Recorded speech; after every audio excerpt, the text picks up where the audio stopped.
Bienvenue à Los Angeles, la capitale mondiale du bébé business. Couple stérile, homo ou même célibataire, désormais tout le monde peut s'acheter un bébé. Avant, on pouvait s'offrir la graine du papa, le spermatozoïde. Maintenant, on peut aussi s'offrir l'œuf de la maman, l'ovule. Au cœur de cette drôle d'industrie, des centaines d'agences se battent pour proposer à prix d'or les plus belles jeunes filles et leurs ovules. Shelly Smith est une pionnière de ce nouveau marché. Alors, voilà mon agence. C'est un peu extraordinaire parce qu'on travaille dans une maison. Et ce n'est pas un bureau, c'est parce que c'est très important dans une chose comme ça d'avoir une atmosphère humaine. Ancien top modèle, Shelly Smith s'est reconvertie dans la vente d'ovules qu'elle propose sur catalogue. Elle sélectionne elle-même les jeunes femmes. Tout ça sont les donneuses. Ici, on a des premières. Une fille première est quelqu'un qui a des qualités qui sont très cherchées. Peut-être elle est très intelligente, elle est belle, peut-être elle fait du sport, peut-être la musique. Dans son catalogue, que du haut de gamme. 300 jeunes filles, les plus belles, les plus intelligentes du pays. Des références qui font fantasmer les futurs parents. Un ovule ici, c'est plus qu'une carte d'identité, c'est le patrimoine génétique de l'enfant. Et ces bébés de premier choix se négocient bien sûr au prix fort. Entre 30 et 40 000 $ américains. On a beaucoup de chance de tomber enceinte, mais quand même, ça coûte beaucoup. Pour leurs ovules, les donneuses, elles, sont très bien rémunérées. Environ 9 ou 10 000 $. Nous payons jusqu'à 15 000 $.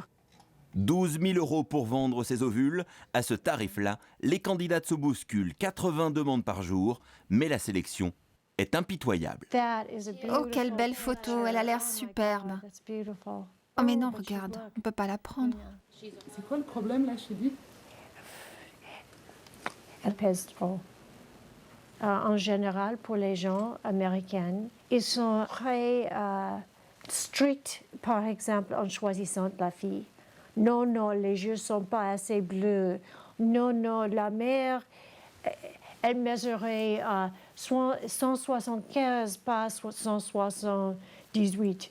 Il y a des agences qui acceptent tout le monde. Et nous avons moins des filles, mais elles sont les filles meilleures, plus belles, plus intelligentes. Pour mettre en valeur le patrimoine génétique de son catalogue, Shelly est la seule agence à faire appel à une photographe professionnelle. Karine, une Française.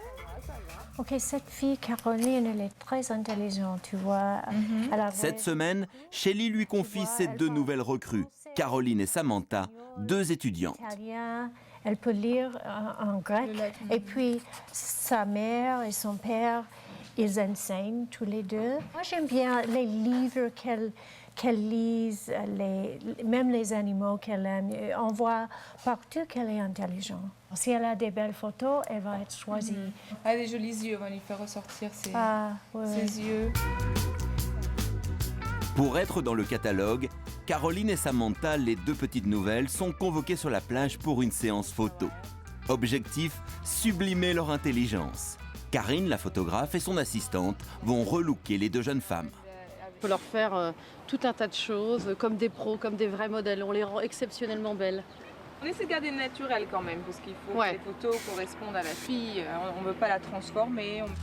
3 heures de coiffure et de maquillage plus tard, elles sont prêtes à jouer les top modèles pour vendre leurs ovules. J'adore le côté glamour de tout ça, me faire maquiller et coiffer. Je ne me suis jamais sentie aussi jolie. Vraiment. Allez, venez, on va s'éclater. Exact.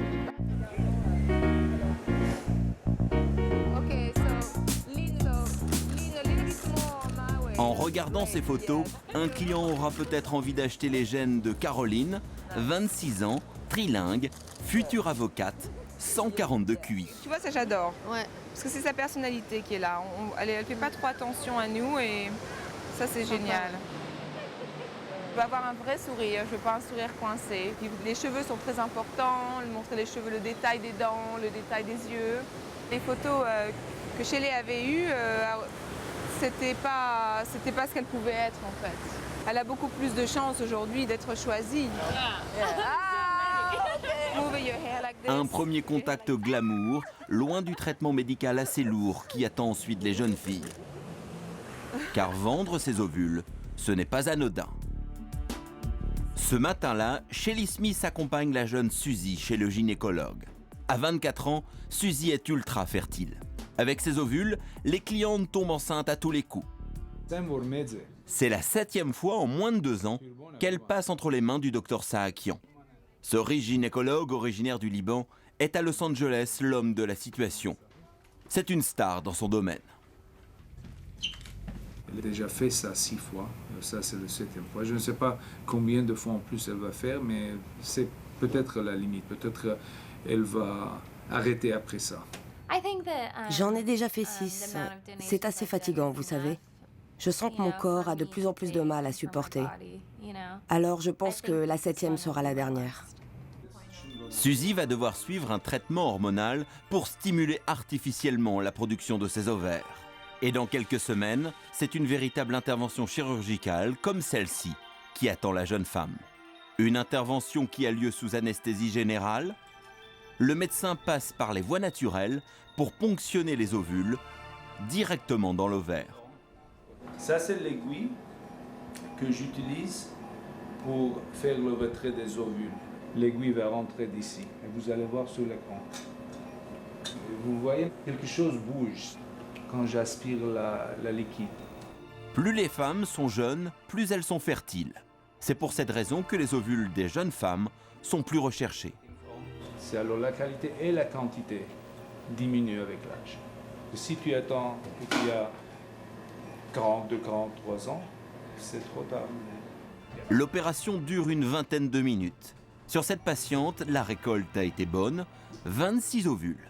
Dans le laboratoire, les ovules sont ensuite soigneusement nettoyés. Tu vois ici, c'est l'ovule. Juste ici, il y a quelque chose de blanc, au milieu. Chaque ovule est ensuite fécondé avec des spermatozoïdes. Dans quelques jours, les embryons créés in vitro dans ce laboratoire seront implantés dans l'utérus de la cliente, quel que soit son âge. Toutes les femmes âgées de plus de 43 ans, par exemple, ils n'ont pas le choix. Il faut qu'ils utilisent des ovules d'une donneuse. Alors, à cause de ça, c'est une business. C'est vraiment un business qui grandit. Il y a peut-être 10 ans, on donnait à une donneuse $1 500. Aujourd'hui, le minimum, c'est 5 à 6 000 $. Et comme on n'arrête pas le profit, ce business a donné de nouvelles idées au docteur Saakian. Aujourd'hui, plus de limite pour avoir un bébé. En utilisant des ovules de jeunes femmes, il propose des grossesses à des femmes ménopausées, comme à Cecilia, 55 ans, qui a eu 3 enfants grâce à lui. Je vous présente par ordre de naissance Shana K. Wiley, qui est sortie la première, la deuxième Moraya Grace Alice et la troisième Kathleen Makela. Quand je suis allée voir le docteur Saakian, il m'a dit qu'avec son traitement médical, je pouvais avoir des enfants même si j'étais déjà ménopausée. J'ai même eu mes règles pendant 3 mois avant de tomber enceinte et je dois avouer que ça m'a bien plu. Avoir des enfants à mon âge, ça réveille des choses dans ton cœur. Des sentiments qui avaient disparu depuis longtemps. C'est un don de Dieu. Je ne pourrais plus vivre sans eux. Regardez. Des triplés à 55 ans, cela relève du surnaturel. Pourtant, pour ce docteur prêt à tout pour satisfaire ses clientes, ce n'est qu'un début. On a de preuves maintenant qu'une femme peut avoir un enfant même à l'âge de 65, 66, même 70 ans peut-être. C'est incroyable. Oui, l'utérus est fonctionnel même après la ménopause. Fin 2006, le docteur Saakian a défrayé la chronique en permettant à une Espagnole de 67 ans d'avoir des jumeaux. Avec cet exploit, il détient le record du monde. La patiente est morte d'un cancer 3 ans plus tard, laissant 2 jeunes orphelins. Malgré tout, le docteur Saakian défend énergiquement ses grossesses du 3e âge. Aujourd'hui, c'est drôle quand tu penses. Hein? Des femmes ménopausées, depuis 10 ans, ils ont des enfants. Et ça va changer. Dans 10 ans, j'espère, je crois que ça va être trop naturel. Pour le docteur Saakian, comme pour son associé ici à ses côtés, avoir recours à la science pour faire des enfants à l'âge de la retraite, c'est un désir parfaitement légitime. Une femme a le droit d'avoir un enfant et l'âge n'est pas vraiment un obstacle, comme pour les hommes. Tout change. Il y a 100 ans, tu vivais jusqu'à 40 ans. Maintenant, tu vis jusqu'à 80 ans. Alors, tout change. Il y a plus de 40 ans que tu vis encore. Alors, pourquoi pas avoir un enfant à l'âge de 50 et pourquoi pas? En Californie, en tout cas, tout est possible. La législation est ultra-libérale, alors le client est roi. On peut faire des enfants à l'âge de la retraite, mais encore plus incroyable, grâce au progrès de la science, on peut maintenant choisir le sexe de son enfant. Au Fertility Institute, la spécialité de la maison, c'est le bébé sur mesure. Bonjour Patrizio, bonjour Monica. Comme la plupart des clients, ce jeune couple de 31 ans n'a aucun problème de fertilité. Il rêve d'un bébé en plus, mais pas n'importe lequel. Ils ont fait le voyage depuis Mexico pour rencontrer le professeur Steinberg, un spécialiste de la manipulation génétique. Bon, je vois que vous avez 3 garçons à la maison. J'imagine que vous venez me voir pour avoir une fille. Pour que je puisse définir le sexe de votre prochain bébé, il faut que vous passiez par la fécondation in vitro. Normalement, vous n'en avez pas besoin, mais là, c'est indispensable. Moi, ça me permet d'observer les chromosomes X et Y des embryons, pour savoir si ce seront des garçons ou des filles.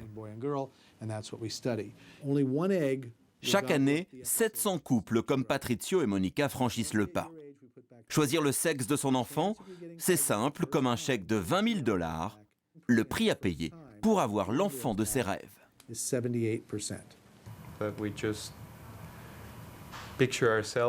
Depuis toujours, on rêve d'une famille avec des garçons et des filles. Et finalement, on n'a eu que des garçons, alors on voudrait vraiment avoir la petite fille dont on rêve pour équilibrer la famille. Et puis, c'est une bonne manière de dépenser $20 000 parce qu'une petite fille, ça dure toute la vie. Oui, ça, c'est une super réponse. Les bonbons roses porte-bonheur pour avoir une fille, c'est juste pour motiver le client. Car dans ce laboratoire, pas question de laisser sa chance au hasard. La technologie est fiable à 100%. Je vous présente notre embryologiste, David. Là, il est en train de prélever une cellule sur un embryon.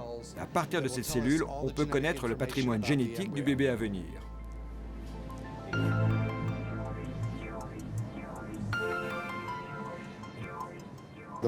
Ça, c'est un microscope qui utilise des lumières fluorescentes.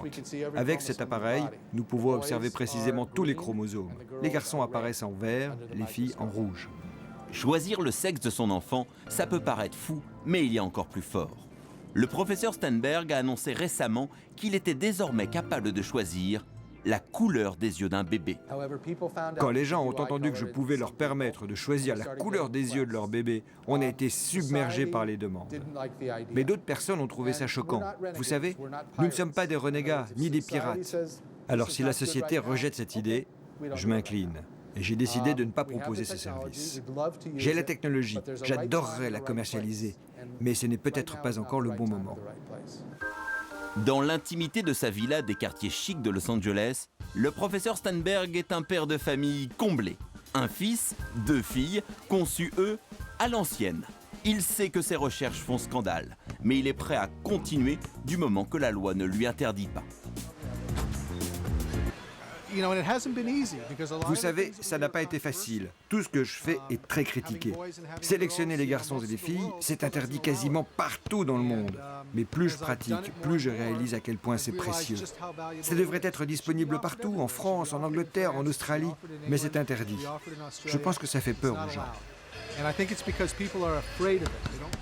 Des peurs irrationnelles, selon le professeur Steinberg. Est-ce que je peux modifier la personnalité de quelqu'un? Non. Choisir sa taille? Peut-être un jour. Est-ce que je vais le faire? Probablement pas. Mais c'est une possibilité. De toute façon, c'est à la société de décider. Le discours se veut rassurant. Quoi qu'il en soit, le scientifique assume et quand il se regarde dans la glace le matin, il n'a qu'un seul regret. Si j'avais pu sélectionner mes propres gènes, je me serais fait un peu moins gros. Mais globalement, je suis très content du résultat. Chez les stars d'Hollywood, en tout cas, les méthodes du professeur Steinberg ont la cote. Angelina Jolie et Julia Roberts auraient fait appel à ses services. On n'y pense pas, on le taquine un peu. Est-ce que c'est toi qui as fait Jennifer Lopez? On plaisante, les enfants lui posent la question dès qu'une star est enceinte. Est-ce que c'est toi qui l'as fait, papa? Il sourit, mais c'est tout. Encore plus incroyable, le professeur Steinberg propose aux jeunes femmes un nouveau service qui tient du miracle, la fertilité éternelle. Célibataire, 32 ans, sans enfant, Jennifer n'a pas encore rencontré le prince charmant, ou plutôt le père de ses enfants. La solution, congeler ses ovules maintenant pour les utiliser plus tard. On utilise cette technique de congélation des ovules sur les animaux depuis plus de 30 ans. Et ce qui marche sur les animaux marche en général sur les humains. Dans certains cas, les résultats sont même encore meilleurs sur les humains. Et combien ça coûte? Pour 2 cycles, ça coûte 5 800 $. C'est moitié prix par rapport à une ponction classique. Mais parce que la technologie est nouvelle et que l'on veut que ça marche, on a cassé les prix. Vous savez, c'est très très peu cher. Jennifer est la cliente idéale. Comme beaucoup de jeunes femmes de sa génération, les enfants, elle en veut, mais pas tout de suite. Je travaille dur et puis c'est assez difficile de trouver quelqu'un. Alors si ça me prend un peu de temps de trouver quelqu'un, au moins je suis plus sécurisée, quoi. Et à mon horloge biologique quand même. Et comment c'est organisé pour que mes ovules ne se mélangent pas avec ceux des autres? Oui, c'est une très bonne question. Avant d'abandonner ses ovules dans le congélateur du professeur Steinberg. C'est tous vos patients? Non, la moitié. La jeune avocate veut être absolument certaine qu'ils seront en sécurité et qu'on ne les confondra pas avec d'autres.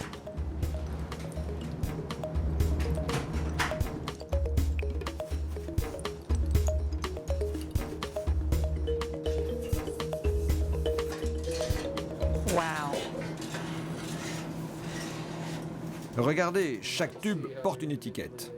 Et ça ne risque pas de se décoller avec le froid? Aucun risque. Les noms sont aussi gravés sur le plastique des tubes. Et vous l'ouvrez souvent? Qui a accès à ça, par vous? Personne. On ouvre uniquement si vous voulez décongeler. Ça fait un peu bizarre, quoi. de voir tout ça, mais bon, je vois qu'ils font très attention. On estime que 200 bébés dans le monde sont nés grâce à des ovules congelés. Et ils sont un peu plus nombreux chaque jour. C'est de plus en plus populaire, même si la technologie est encore très avant-gardiste. C'est une police d'assurance pour les femmes, au fond. On espère qu'elles n'auront jamais besoin de s'en servir. Si elles congèlent leurs ovules à 30 ans parce qu'elles sont inquiètes, mais qu'elles ont un bébé naturellement à 34 ans, super! Mais si elles veulent un enfant à 40 ans, à 50 ans ou peut-être à 60 ans, alors nous serons là pour elles. Aéroport de San Diego, Californie. Katie, une jeune étudiante franco-canadienne, vient de parcourir 4000 km. Dans la Mecque du bébé business, on vient de loin pour vendre ses ovules. Et pour certains, c'est même devenu un véritable métier d'appoint. Pour accueillir Katie, la patronne d'une agence spécialisée, Stéphanie. C'est la 3e fois que les deux femmes travaillent ensemble. Le temps de faire les examens médicaux et de subir l'intervention, Katie, la jeune étudiante, dormira à la maison. Alors voilà ta chambre. Quand je travaillais à Paris, j'avais expliqué la donation des ovules et tout ça aux filles avec qui je travaillais. Et tout le monde me dit « Quoi? T'avais quoi? C'est illégal, personne ne peut faire ça, personne ne veut le faire. » Et puis, et ouais, c'est intéressant.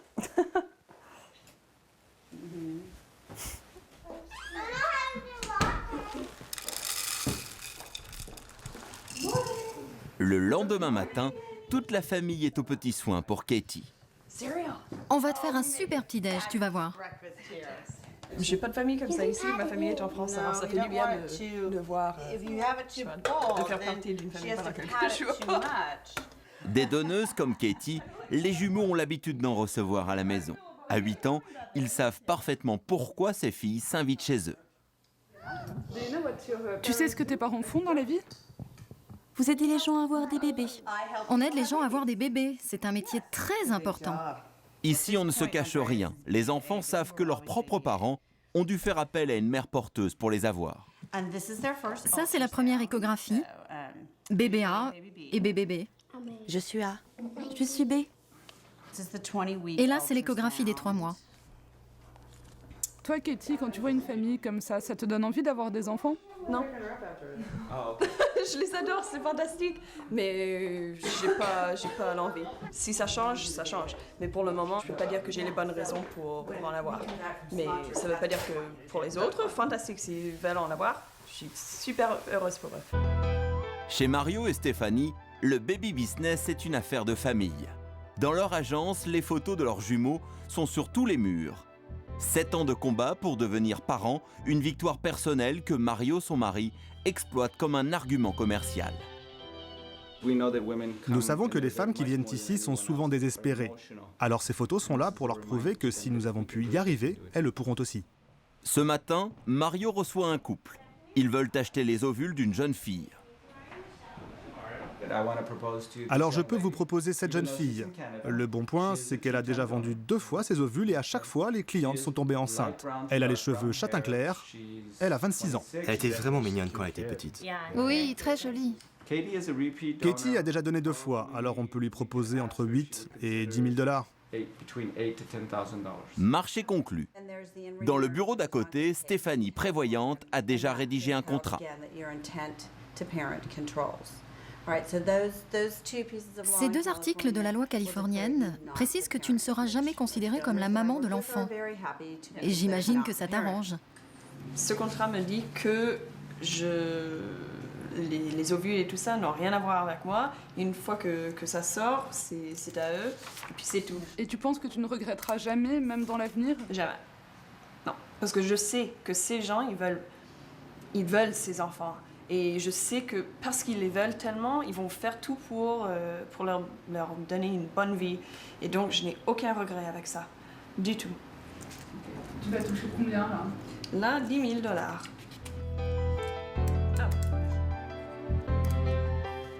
Au cœur de ces transactions biologiques, les questions juridiques sont bien sûr essentielles. Stéphanie est devenue avocate avant d'ouvrir son agence. S'il y a autant de couples du monde entier qui viennent ici, en Californie, c'est parce que la loi permet à n'importe qui d'être reconnu comme parent. Vous pouvez être un couple hétérosexuel en union libre, un couple marié, un couple homosexuel, un célibataire, et vous pouvez quand même être déclaré légalement comme les parents de l'enfant. Même un homme seul peut apparaître sur un certificat de naissance. La loi a beau être souple, les procédures simples, un passage devant le juge reste obligatoire dans certains cas, lorsqu'il s'agit par exemple de faire appel à une mère porteuse. Bonjour, Votre Honneur, Stéphanie Caballero. Dans ce cas, c'est donc au juge de valider le nouvel état civil de l'enfant, à condition que la demande soit faite avant que la mère porteuse ne le mette au monde. La loi californienne est formelle. Jugement accordé. Le client est toujours reconnu comme parent de l'enfant. Merci, Votre Honneur. Les documents juridiques en poche, Stéphanie peut désormais se consacrer librement aux ovules de Katie. Pour la jeune étudiante, la procédure ne fait que commencer. Les clients veulent ces ovules le plus vite possible, alors Stéphanie a pris rendez-vous chez le gynécologue afin que Katie puisse débuter son traitement. Pour la jeune femme, qui a déjà vendu 2 fois ses ovules, c'est juste une question d'habitude.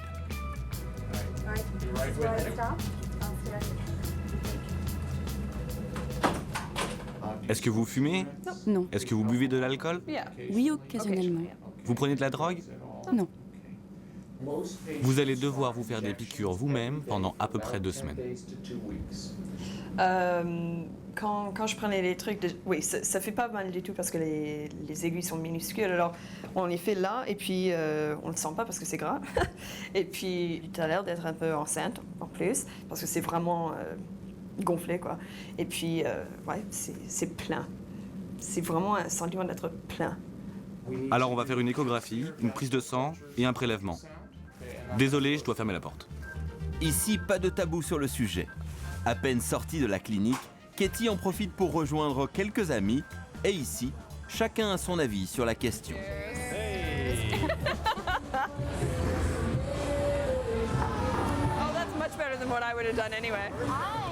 J'adore quand Katie vend ses ovules parce que du coup, elle passe me voir. En plus, elle se fait pas mal d'argent. C'est un bon plan, vous savez. Katie est une fille intelligente. Un très bon plan qui lui a déjà rapporté 15 000 € une somme providentielle dans un pays où les études coûtent très cher. L'argent pour ça a payé pour l'école. Parce que quand je suis à l'école, je suis à fond à l'école et j'aime pas bosser en même temps. Pour suivre ses études sans devoir travailler, un luxe que Nicole, son amie, aimerait bien s'offrir elle aussi. Ouais, mais avant de me lancer là-dedans, il faudrait que j'en parle avec mon mari. Parce que les changements hormonaux que ça provoque, je crois que ça lui fait un peu peur. Le truc, c'est qu'on m'a dit que les médicaments que tu dois prendre pour te rendre plus fertile, ça modifie les hormones. Et ça provoque des sautes d'humeur. Alors elle risque d'être un peu grognon. Mais bon, je pourrais m'y faire. Et si elle veut donner ses ovules, j'ai pas de problème avec ça. C'est intéressant d'avoir fait partie de l'évolution de l'espèce, même si c'est grand comme ça. Je trouve ça intéressant. Ouais, j'ai les bonnes gènes, pourquoi pas les partager? Des bons gènes vendus à prix d'or. Aujourd'hui, Katie a 3 enfants génétiques qu'elle ne pourra jamais rencontrer. Au pays du bébé business, c'est presque la routine.